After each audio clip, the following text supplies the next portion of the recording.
Hi everyone, here we've got our DOOGEE X100 and let me show you how to make a screenshot on this device.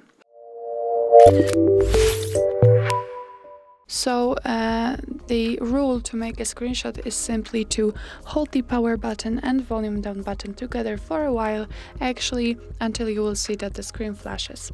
So at first let's open something we will catch, for example maybe contacts, and let's do a screenshot. Simply tap on this power button and volume down button together and hold it a little, and as you can see the screen flashed and the screenshot has been taken.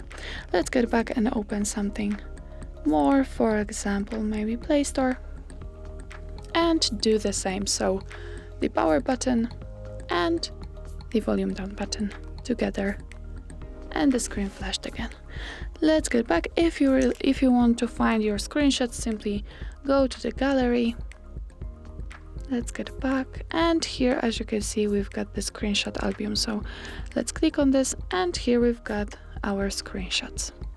So that's all. This is how to make a screenshot in your DOOGEE X100.